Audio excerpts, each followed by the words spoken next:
All right, welcome back to Sunday Nation here. Joining me is Michigan 54th District State Rep Ronnie Peterson, which of course includes the city of Ypsilanti, and a longtime voice here in Auburn, Michigan, and Detroit. Thank you so much for being here. Thank you for inviting me. You know, I want to talk about, you're of course an outgoing state rep. You're living Lansing after having served. Looking back, as you prepare to exit the stage in Lansing here, you're living at a time when Democrats are coming in January, and they're going to have a lot of power. They control the legislature. Can you just reflect on that for us as you exit, looking back at the state legislature now? Well, it'll make a big difference. I served under 3 terms under Republican leadership, who was, you know, I got to say that was respectful to me because of the issues I represented, and of course often talked and met with me, but it's a different picture now. To go to a party of majority that believes in some of the policies and some of the legislation I advocated for, it's a different kind of conversation you would have with the leadership, and would hope that they would have a great deal ideal of willing to want to invest in those kind of ideals and concepts of how we deliver legislation in the best interest of people. Yeah, working people in general. Yeah, and there's a lot of expectations, though, for this Democratic Legislature here. What would you like to see? Well, I'd like to see them tackle some of the issues that somewhat have not been tackled. Health disparity that exists in many of our urban communities, but also rural communities as well. I would hope we continue to look at focus at education, strengthen K-12, but also using the greater tool of using our community colleges for readiness skill and entry-level skills and enhancement skills for those who go into the workforce. So I hope it'll be a huge investment in that interest. People will never ever maybe get a degree beyond a 2-year certificate or 2-year associate or either training. I hope we invest in that in order for people to somewhat graduate from service, but more to a technology kind of field of work. I hope we invest in the universities. The challenge of most people going to university is the cost. And I hope we will find some way of being of assistance for those who's entering college for the first generation to have a greater pathway for financial assistance. I want to stay with community colleges because that's something has been part of your bandwidth, if you will, your calling card. You've talked a lot about just, you've mentioned Wayne County Community College a lot and so forth.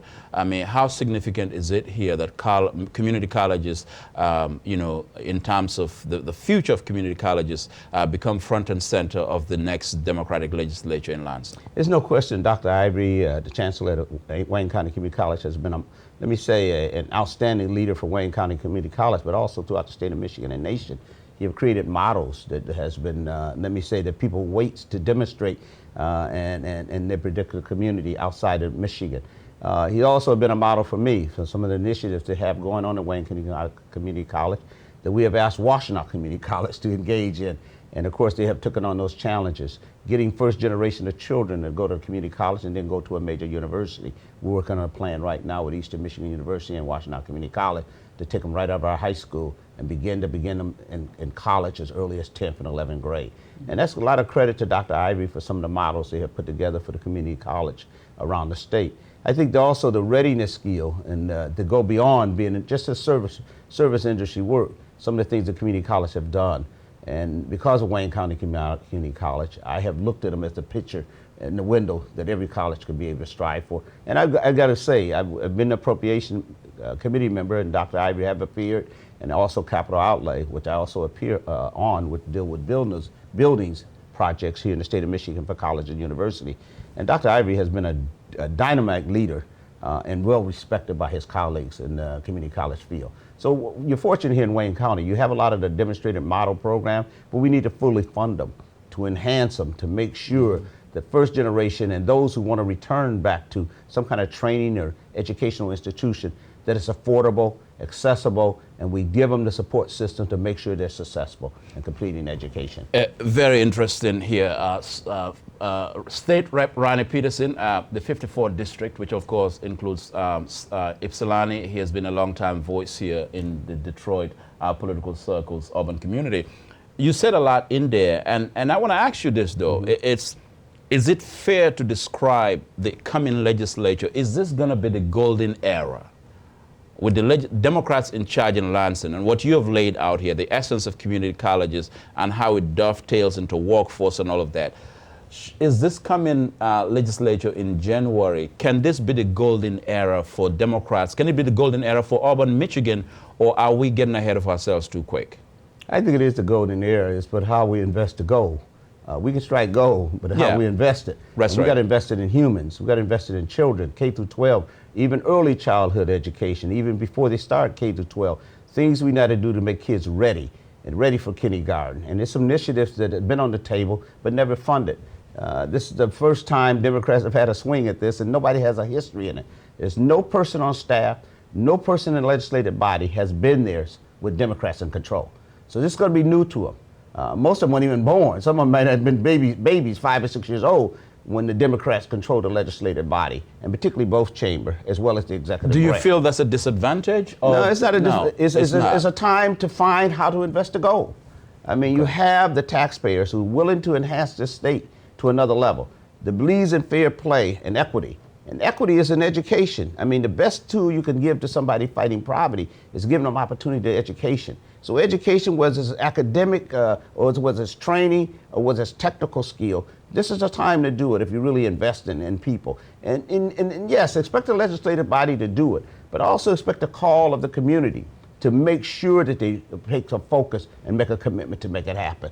First time entry level folks got to have an opportunity to grow. This economy is very expensive in terms of housing and living costs. You cannot stay in Detroit area not paying over $1,000 a month in rent. You cannot do that off of made work. You got to have more opportunities to better your skill set level in order to improve your wage compensation package.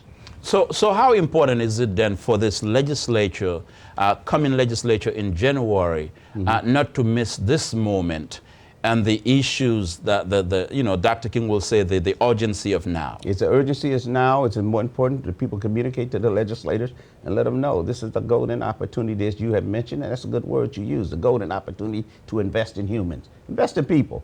Let me just say this: I'm very interested, and I look forward to the Governor's State of the Union. I think that was somewhat State of the State. I'm sorry. Right. The State of the State will set the course. I think it'll be a strong statement to setting the course of legislatively what we could expect and what urgency we could expect from the office of the governor. The governor has invested in community college. He has made a true investment in community colleges, and community colleges have expanded their wings. There's no question she has fought for K-12 education. We got to continue to encourage her and support her and her initiatives to make sure we continue to invest in K-12 as well as early childhood education, even before kindergarten. So we got to make sure that happens, because there's going to be a lot of other issues on the table, but we got to make sure there's investment for human lives. That's not giving it away, that's investing. So I don't want people to mistake that we're talking about giving anything. We're talking about allowing people to have an opportunity to enhance and invest themselves, and less dependent on the system. Last week's edition of the show, I had Elnora Gavins, who one of the newest elected members of the Benton Harbor School Board District. She came here on the program and said the state of Michigan should consider wiping away Benton Harbor School District debt. It's about $12 million. In the larger scheme of things, it's not a lot of money. Benton Harbor education has been front and center of this fight for educational equity in Auburn, Michigan here. Your take on that, because Benton Harbor is looking forward to see what this Democratic legislature and Governor Whitmer would do. Detroit is waiting. Ypsilanti is waiting. Flint is waiting. Correct. Pontiac is waiting. Well, one of the problems you have is a lot of, unfortunately, Benton Harbor has a, let me say, a rightful discussion to talk about wiping out $7 million worth of debt. $12 million worth of debt. Most school districts across the state and urban communities have huge debt. And unfortunately, they cannot invest in teachers' salaries or in facilities or enhancing the delivery of education because of the indebtedness they had over the years. And I would think if you're going to deal with the debt, you got to deal with all district debts, because I think they're all going to come in asking for relief. And the relief is very challenging in a lot of urban communities because charters have started all around them. So the charters compete for the students. And so particularly, they may not never pay those debts off unless they get state or federal assistance to do so. So her point is well taken, the $12 million. Thank you pointing out, $12 million in debt have been in the Harvard School. Some districts I ran into was $42 million in debt. Yeah. So it's some real debt in urban schools because Yeah. urban schools suffered from the growth of charter. And that's not making me any editorial comment about charters. That's another discussion. Yeah. At the end of the day is they built the institutions, the particular structures, on the fact that they're based on the students' needs. And the student population have dropped in a lot of our urban communities because they have sought education. Either moved out the district or either sought education in some other institution and happen to be charters or another district. So many districts allow you to cross the line. So you're able to leave the district and go to another district. So once again, you lose that per capita per student. And unfortunately, it creates debts, and the debt just grows. The interest rate grows. So somewhere you got to find a way to refinance the debt at a lower interest rate, a tremendous lower. But it's going to take a commitment, though. It's in Lansing, commitment. right? It's going to take a definite commitment. Yeah. You'll never be able. An urban district going to find it always challenging to meet the financial need to maintain teachers. Right, and right, teachers leave. right. You can't give the teachers the right compensation package they're worthy, deserving. They're going to leave the district. Right. And so you lose the skill set and the ability of experienced teachers in that Right. district. So yes, the debt have to be addressed. So I Right. hope that does become a major topic dealing with the debt. And I want to and I want to talk about this while we have you here, and that is when we look at urban Michigan, Black Michigan. The question is now that Democrats are in power. The governor is going to use her veto pen less. Perhaps we may not need to use her veto pen. Right. The question is, are urban communities going to be better when Democrats in charge in January? And when we look back, can we say that urban communities, Black Michigan was better off when Democrats were in charge of the legislature in Lansing with a Democratic governor and a Democratic Attorney General and a Democratic Secretary of State? I would hope so. It'd be unwise for them to leave it that way, because I think you'll lose the commitment of people of color to have trust in the future in you. I think they're counting on this administration, they're counting on this legislative body to address their concerns and their issues. And if they lose this opportunity, this is not the generation that my grandparents came in. My grandfather never voted. My grandmother never voted. They was intimidated in a town outside of Tuscaloosa, Alabama, never to vote. We vote at every election because we believe we vote for them. And they got to realize in this legislative body, the people are watching. We are more affluent, more intelligent, more knowledgeable than our grandparents could have ever been about checking who we vote for based upon the issues and how you perform in office. And I think people are going to monitor that a lot closer with this legislative body. I trust the governor. I believe in the governor. I believe the governor is going to have a strong agenda. I think that we got to make sure that she has a strong support to make sure her agenda is successful. Some of the issues about urban, she have never had the opportunity to address some of the urban issues. The ones she have addressed, she had made it clear, and I think she'd be a strong supporter. And no, I'm no ambassador here for the governor, but I have watched her legislation, and I watched some of her initiative. Now is no excuse, though. With no excuse, nobody could pass on an excuse because they all sit at the table. And it's important to make sure that we address those particular issues that affect those urban communities. Dr. Martin Luther King Jr. on the steps of the Lincoln Memorial more than 5 decades ago said, now is the time to make real the promises of democracy, and that we've come upon these steps to cash a check that will give us upon demand the riches of freedom and the security of justice. So we're going to see if in fact the check is going to come back bounced, marked insufficient funds in Lansing. Right. Well, we hope that doesn't happen. You have a very wise leader in the Senate, and a very wise, extremely leader on the floor of the Senate, who I would solely trust would keep the pulse of urban issues. I think we're waiting to see Joe Tate, who has been consciously a good legislator and also a person of good, strong values about caring about Detroit and urban areas. I mean, he's been in my district several times on issues, and I think that it's important that they hear from the community as well, though. Right. Don't think every politician has any answer for areas.